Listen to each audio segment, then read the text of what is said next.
muggy day. Sky's gloomy, air's all wet. Oh, man.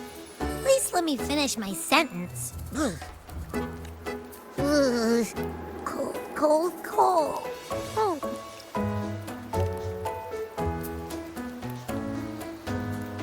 All right. I'm famished. We barely had a bite sprinting all the way here from Ragusa. Whoa! Pinch me! This is a feast and a half! Hey, Rover. So, we did bring enough money, right? I mean, we kind of rushed out without grabbing anything. Oh, that? Don't worry. Money's not an issue. Augusta made sure we're covered. All our food and lodging here in Septimont is billed straight to the F4's palace. But I think the owner might have overdone it a little.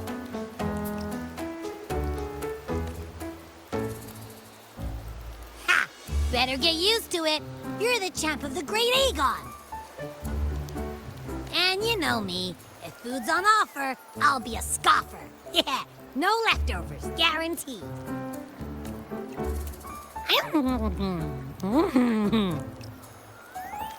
Free stay, free meal. This effort really knows how to treat guests. Maybe we should, you know, hang around a bit longer.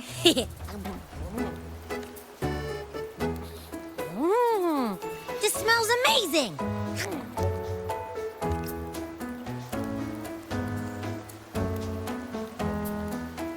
Abby, what do you think Imperator wants me to find? If Cardathea's right, the last clues should be somewhere on the Segue plateaus.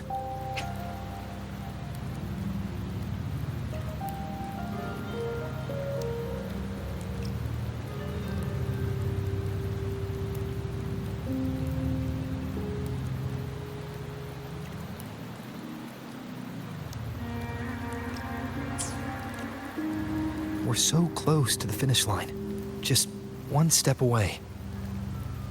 But our pace is slowed. Relax. We're already back in Septimont. What's the rush? I remember Lupa said there's this weird blight cloud hanging over the Segue plateaus.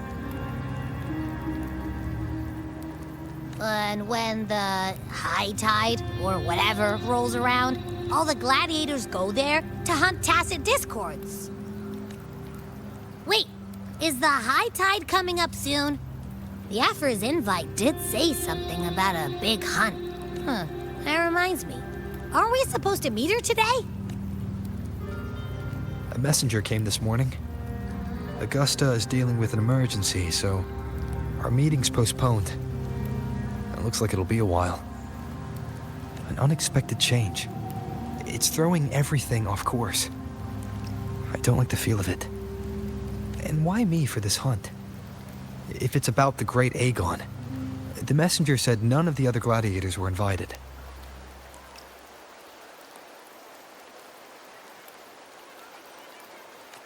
Who knows? Maybe she just wants to test her strength against you.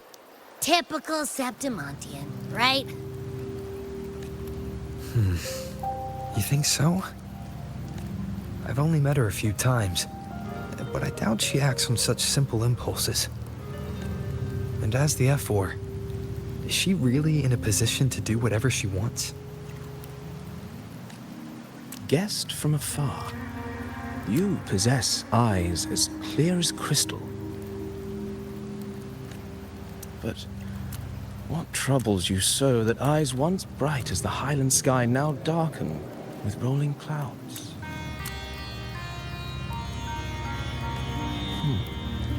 A warrior who walks the blade's edge does not falter over trifles.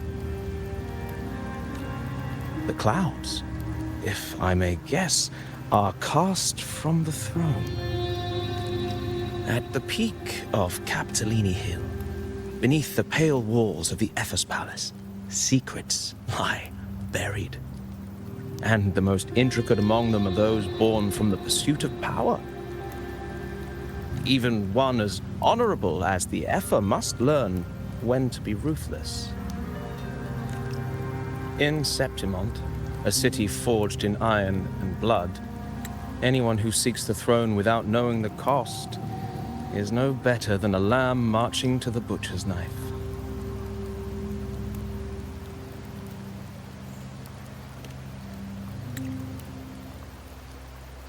I am Nestor, a traveling poet.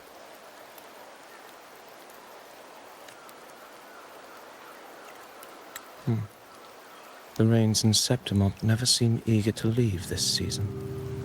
So then,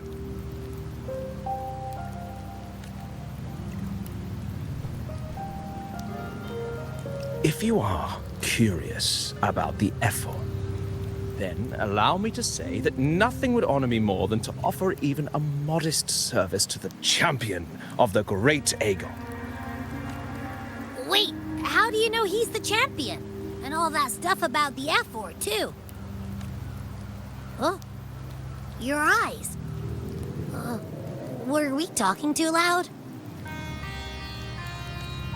To see and to hear are but two of the many ways to perceive.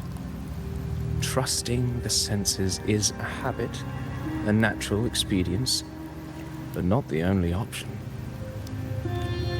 Truth be told, I've been gathering inspiration for my next epic, and its protagonist is none other than Augusta, the Effer of Septimont. That's why I speak of her with some familiarity. I have a feeling your tale with her will soon be written. And knowing more about those who walk alongside you is rarely without its benefits.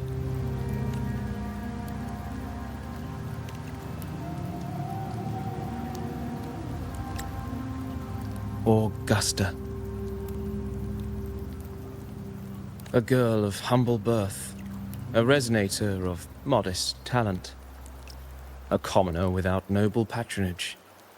And yet, from the den of wolves that is Septimont City, she rose and eventually claimed her place, just like the burning sun was once a cloud of dust.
fail enough times, and you might eventually succeed. Should we call it resilience? Or mere stubbornness? Or perhaps, for a girl who has lost everything, there was never a second option. She had no one to trust but herself, and naught but a blade to hold. And yet, as the first stanza of an epic, this is nothing extraordinary. Since the lament, across the scorched lands of Solaris, I've heard this story repeat itself, again and again. Greatness. Yes, our era has certainly seen it. But true greatness is never found on the first page of a story. Courage, glory, and honor. Such immortal virtues have been etched in tablet and stone. They are never forged overnight. Light as a thread, elusive as the wind, they weave themselves into every twist of fate, tangling with every insignificant choice we make. I don't know. It's just unbelievable. The Augusta he's talking about, and the F-word we saw in the arena. No way they're the same person. A girl far from home, arriving in the city upon Capitolini Hill in pursuit of strength. No title, no status, no wealth. I doubt anyone at the time could have imagined her rising to where she is now. Do you mean Kato? Do you believe Kato handed her that final victory on purpose, and that his scathing words were a test of her resolve?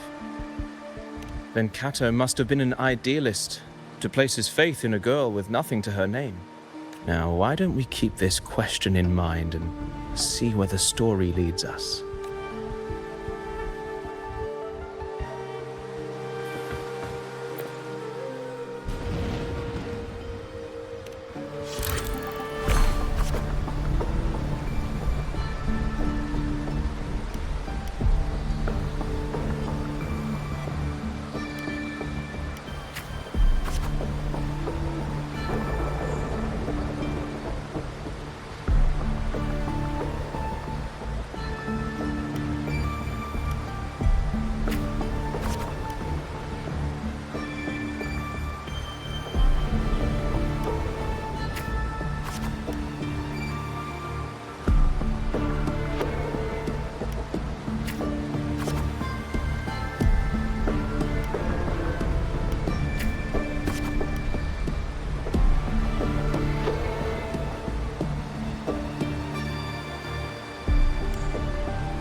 merely the rough shape of a short epic.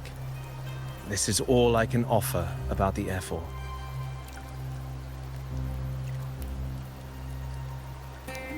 Now, as a listener, what do you make of my narration?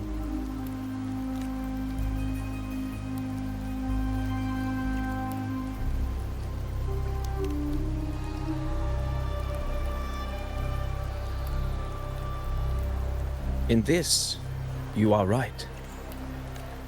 Poetry can only offer a glimpse of the true story, the reality of people, events, and things slips beyond the grasp of words. I do not belong in the pages of the epic, so I remain confined to the observer's gaze. I can imagine events and emotions unfold, but I cannot truly recreate them. Here's some advice for you, though I hesitate to call it such. If you want the truth of a story, step into it. Become part of it. The opportunity stands before you now. As I've said, the tale between you and Augusta, the hero of Septimont, is only now turning its next page.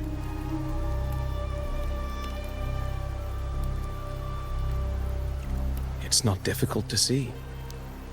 Fate flows like the stars, tracing their course. Your destination is written in the steps you take.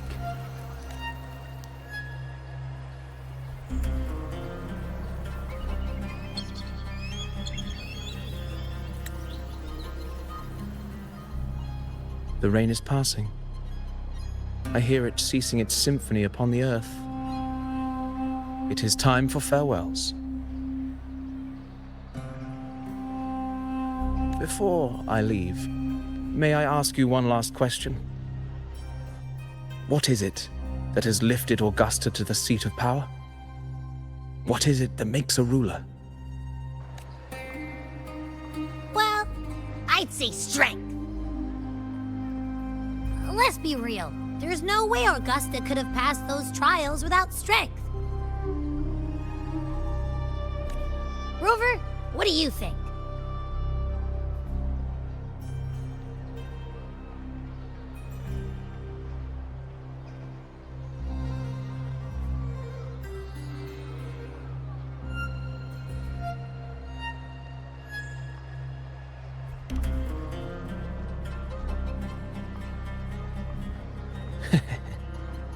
You needn't rush to answer now. Keep it in mind as you continue your journey.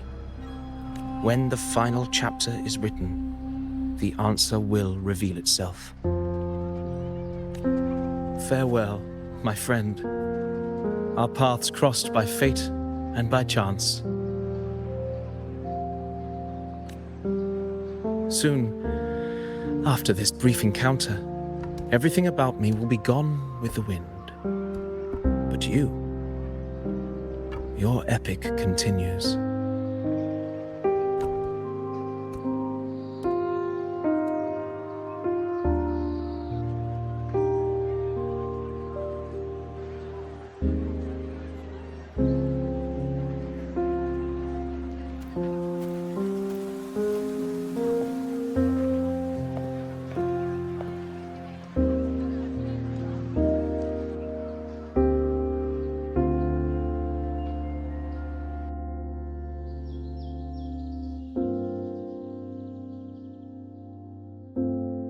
Your Excellency, you have indulged her too much. As the priestess, you know is far too unruly in both action and word. It's a disgrace to her title. Indeed. She entered the palace unannounced, uninvited, and with no decorum. A blatant affront to the authority of the palace. Same as always. Senators, all she crossed was a doorway. One too insignificant to carry the weight of our authority, or defend anyone's fragile pride. Let us not forget, it is not the walls of Capitolini Hill that command fear. It is my will, my sword, and our relentless conquest. I know your fear. You fear a priestess's voice drowning yours, and a rebel challenging the Senate's rules. But listen well. Power does not bow to sycophants, cowering behind their traditions. If you seek power, then step from the shadows. Face me, and prove yourself worthy.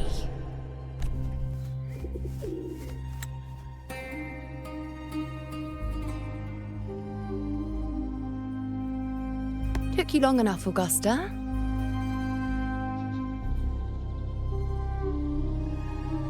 Handling the senators takes time. You know that. Well, to keep our esteemed priestess from waiting, maybe next time I'll just leave them to their own devices. I'll make sure they record every detail of your feat and relay it word for word to Grandmother Lilibet.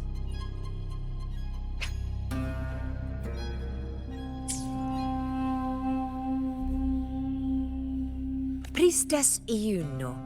Unruly behavior left Tetragon Temple without permission and trespassed into the Ephor's palace. I wonder, who will lose it first? Lilibet or you? Let those old foxes report me all they want. If they step into the Tetragon left foot first, I'll shoot the left. Right foot first, I'll shoot the right. Hey, I'm with you on that one. The Senate should be reminded now and then that the Tetragon's kindness is not a reason to take Priestess Yuno lightly.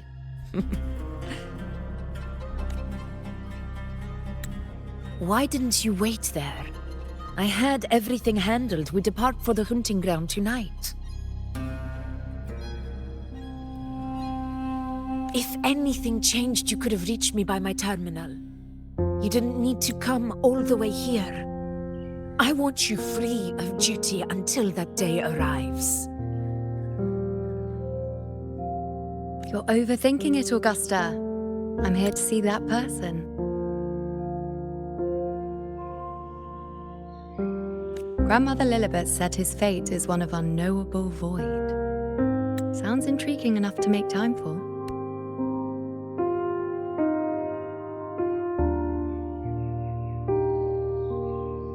So that's it? Too bad. The ship from Laguna won't dock until tomorrow morning, and we'll be gone by then. Ugh, what a hassle.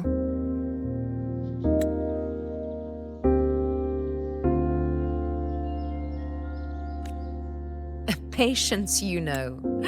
The warrior has accepted the invitation. So, you'll have plenty of time to meet during the hunt. Is there something else you want to say? I read Grandma Lilibet's Book of Prophecies. The hunt and our plan, neither end well.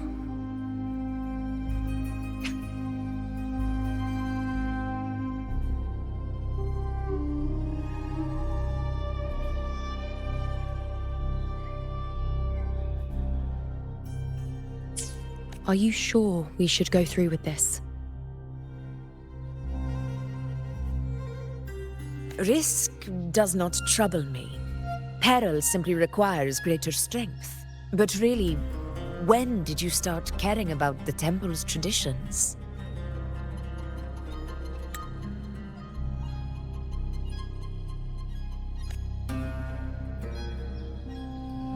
O ye faithless of Septimont, the divinity is enraged. Should your ruler defy their will again, doom shall be your fate.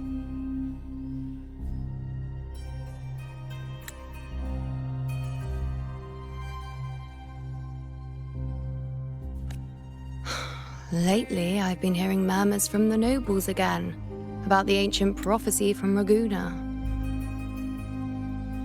I will admit, those words once carried weight.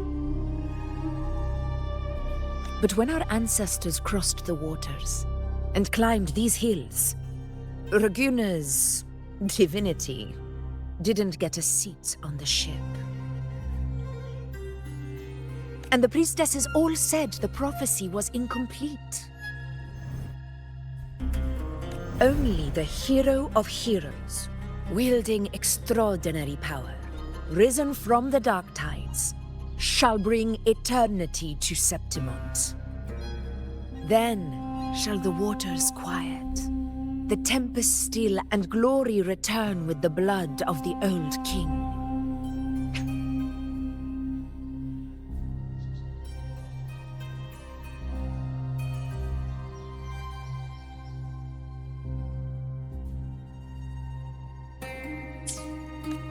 Do not forget, this is the other half of the prophecy.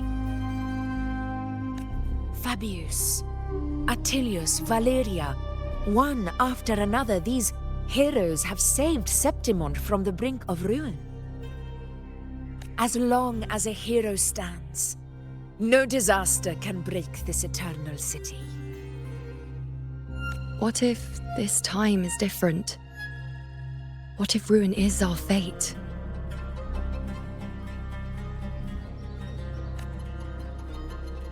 Then I will sever that fate with my blade.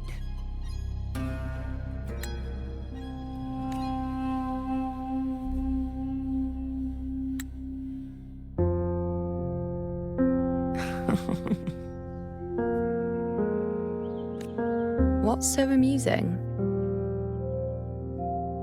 So, the fearless priestess Iuno can be frightened after all. But it's fine. If you're afraid, don't push yourself. I can handle this alone.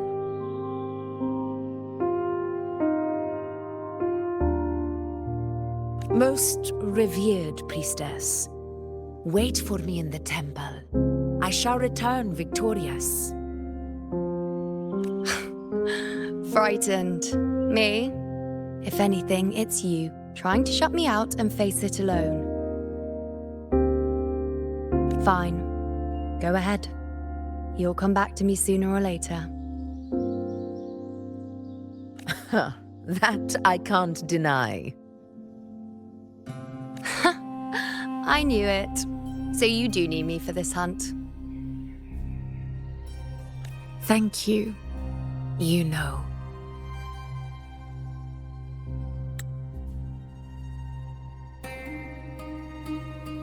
Why are you saying this?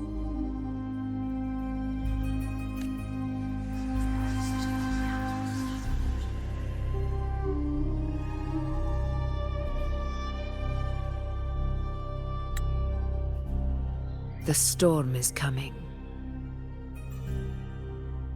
Come, you know, my friend.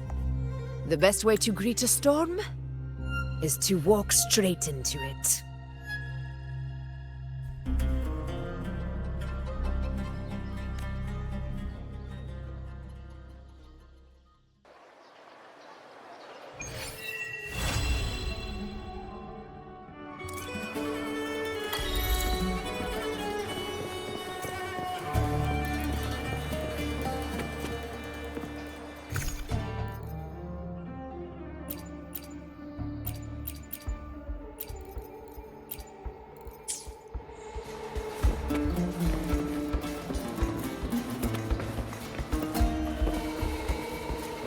Not to brag, but I doubt it. Not to brag.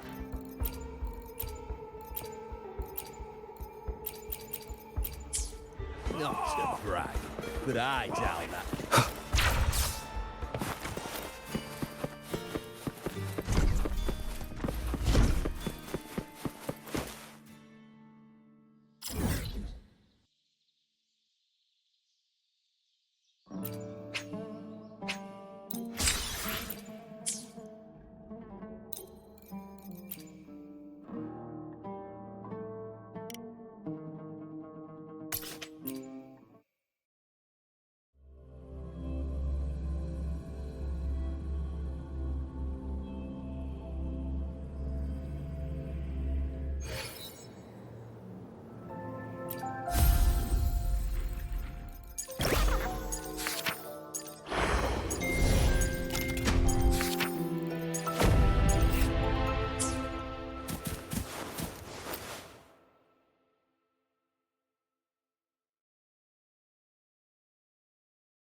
smile.